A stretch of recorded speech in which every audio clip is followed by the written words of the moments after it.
we start depending on yesterday's finish time. So all the day we, take over each other. The bikes let to take over, so it's not a problem with them. But they really don't like us. I mean, the quads, they don't like us because we make so much dust for them. Beginning was quite hard. Actually, it was in the mountain, a lot of stones, a lot of rocks, something like 430 kilometers approximately.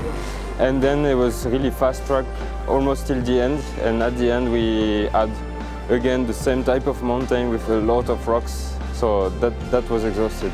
I didn't expect to crash first, but I'm happy to finish the day.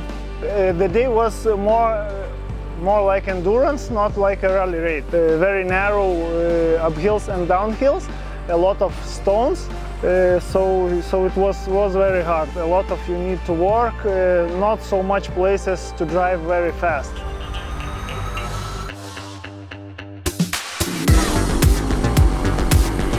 Day 3 finished. Yesterday looks like usual ride with the friends. So I get the puncture in the rear right tire. Repaired it 2 times because in first time it was not possible to find the damaged place. And after 300 kilometers I punctured the rear left tire. The damaged area was so big it's not possible to repair. I came to the finish only with a small part of the wheel. I created a souvenir from the ITP wheel. Maybe someone wants to make an auction for it.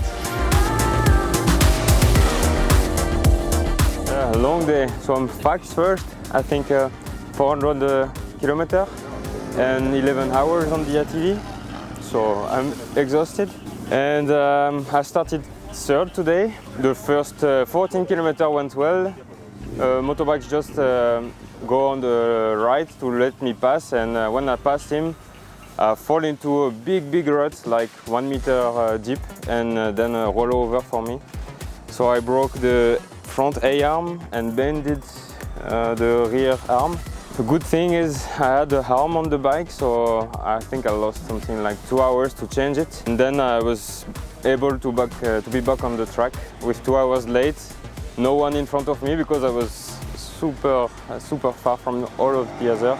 But I ride it well and I finally catch quite a lot of bikes and even one quad. So when I repaired, I think I certainly forgot to tighten one bolt.